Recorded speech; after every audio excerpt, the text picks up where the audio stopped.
سلام بر دوستان. جایی که الان داریم میریم جایی بسیار زیبا و تماشایی و همچنین یک جای باستانی و تاریخیه. من که از تماشا کردنش لذت میبرم و سیر نمیشم. هر از چندگاهی یه سر بهش میزنم. امیدوارم که شما که بیننده این برنامه هستید هم از این ویدیوی زیبا لذت ببرید. جای بسیار زیبا و تماشایی، خنک در دل کوهستان، دره بسیار زیبا همراه با چشمه آبی شیرین و گوارا.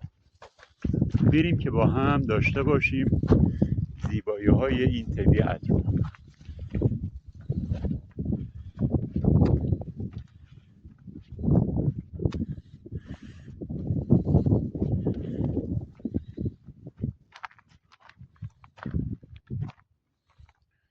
اونجا یه حوضچه که از چشمه بالاش تغذیه میشه. زمانهای قدیم که مردم آب لوله کشی نداشتن و به صورت سنتی زندگی میکردن، از این آب برای شرب و شستشو استفاده میکردن. روزای جمعه همه زنهای اهالی جمع میشدن اینجا که لباس کثیفا رو بشورن، بچه هاشون رو تمیز کنن، آبتنی کنن، بشورن و همچنین دور همدیگه از طبیعت لذت ببرن. میریم که بقیه راه رو داشته باشیم. اینجا یه دروازه گذاشتن که بسته باشه تا گوسفند داخل نیاد، که حالا امروز میبینیم بازه. هیچ خبری هم از محافظت نیست. اینجا هم قدیما بسته بود و یه توری با یه خار، ولی الان که میبینیم بازه.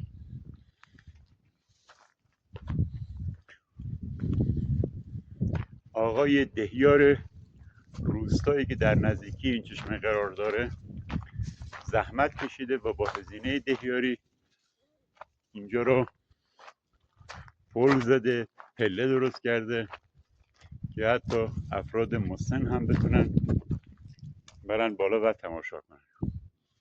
این درخت انجیر تو ورودی این چشمه. اینو بهتون بگم دوستان که انجیر مهمترین محصول این منطقه کوهستانیه. تقریبا یه جورایی نماد و نشان این منطقه است. اونم یه درخت انجیر. این پله ها رو آقای دهیار زحمت کشیدن درست کردن. پله های کوچیک و محکم و مقاوم و با پهنای زیاد که هر شخصی با هر سن سالی بتونه خیلی راحت از این پله ها بره بالا. هر جا که احساس خستگی کردی میتونی بشینی و خستگی تو بگیری.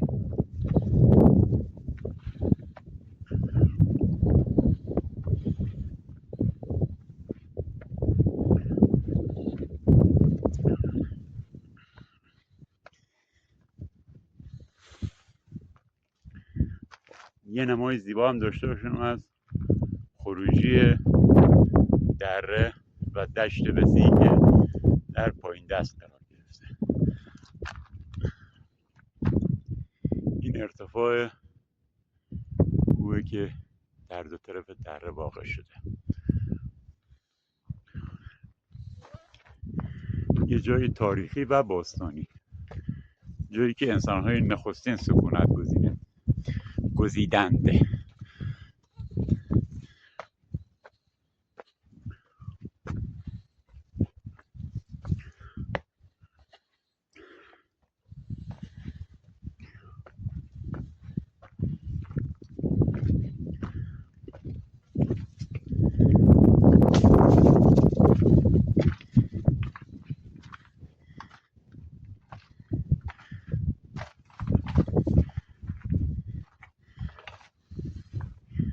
ببینید دوستان، اینا همه درخت انجیره توی دامن واقع شده.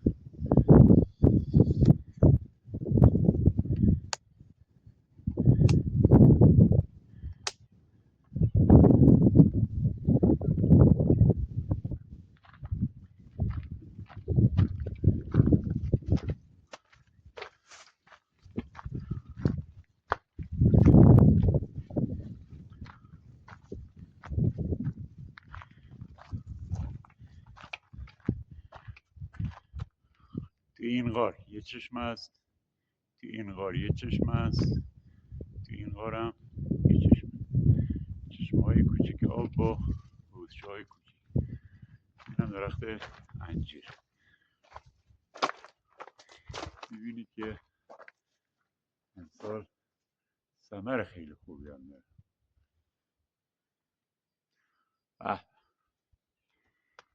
این انجیر کوهیه بچه، انجیر خودرو.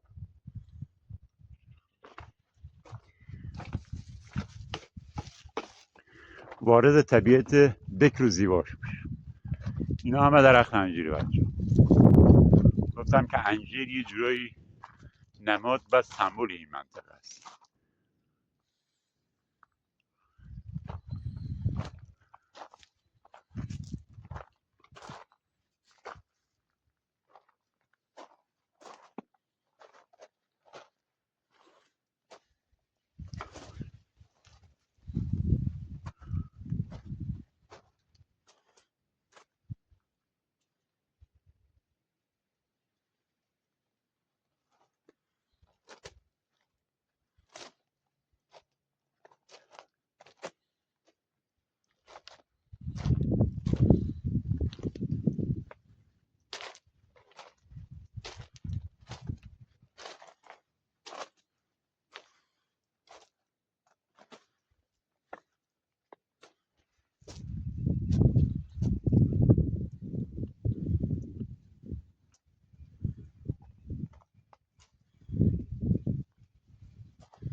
بین این همه انجیر این درخت اناره.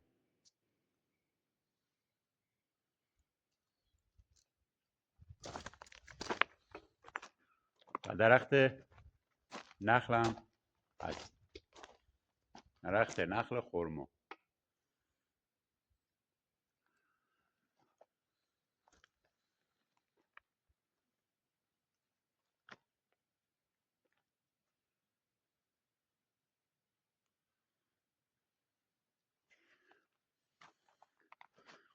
خب بریم بالاتر رو تماشا کنیم. هنوز این دره ادامه داره.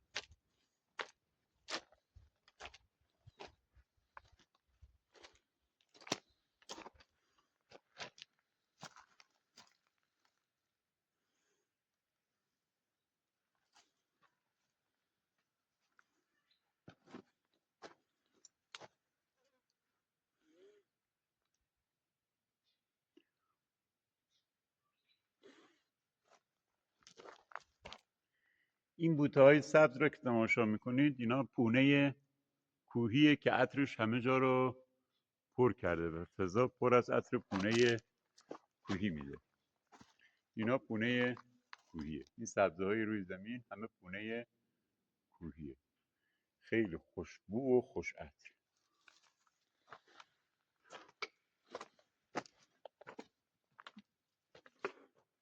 بازم درخت انجیر و بازم درخت انجیر.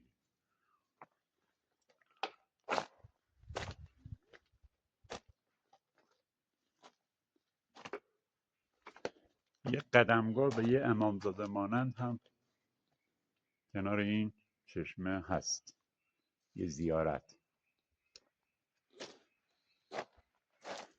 اینا هم سکوهایی هست که آقای دهیار درست کرده برای نشستن، استراحت کردن، پیکنیک کردن و از این.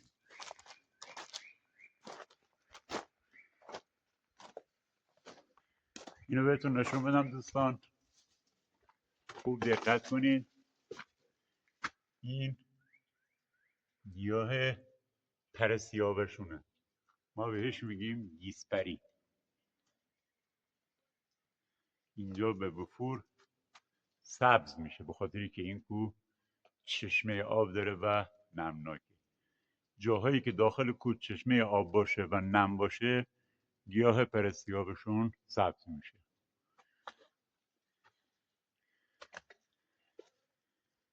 خیلی زیبا و تماشایی.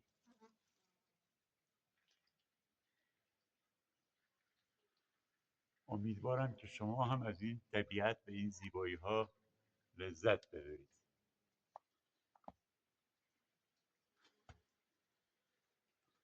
خب دوستان، و جای اصل کاری، جای اصلی، این درخت انجیره. از اینجا پله داره میره بالا. کنار این پله نگاه کنید بچه، اون که سبز رنگه اینا قندیله. قندیل از کوه آویزونه و از این قندیل ها آب میریزه و باعث شده که این چشمه آب ایجاد بشه. دوربین زوم میکنیم تا قندیل رو دوستان ببینن.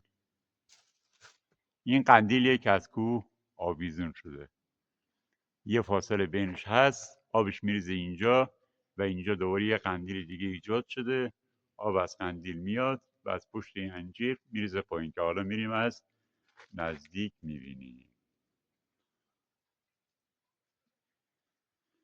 اینجا یک جای بسیار زیبا، جالب و گردشگریه. میتونید بیاید استراحت کنید و از طبیعت زیبا و هوای پاکش لذت ببرید.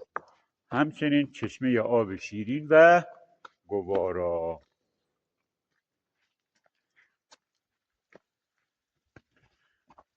این فضا رو که میبینید، زیر این فضا یه حوضچه است. یه حوضچه است که آب چشمه در اون جمع میشه و از طریق لوله به پایین دست انتقال داده میشه. خب اینم دریچه حوضچه است که فعلا بسته است. بریم ورودی چشمه و حجم آب رو ببینیم دوستان. اینجا اصل قضیه اینجاست. نگاه کنید، آب چشمه از کوه از اون قندیل میرزه پایین. نگاه کنید اون قندیل که آویزونه، از اون قندیل آب میریزه پایین، به این قندیل انتقال پیدا میکنه و از این قندیل همراه با این علفهای سبز پرسیاوش میاد آب پایین و آب اینجا جمع آوری میشه. دوربین ببرم نزدیک که ببینید داره آب اینجا میریزه.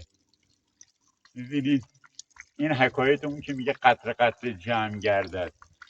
آب این چشمه قطره قطره جمع میشه بچه ها. از کوه قطره قطره میریزه. نگاه کنید روی این پرسیاوش ها عین شبنم نشسته. قطره قطره آب میریزه پایین و وقتی که ریخت پایین اینجا نگاه کنید، تماشا کنید و لذت ببرید. نگاه از اینجا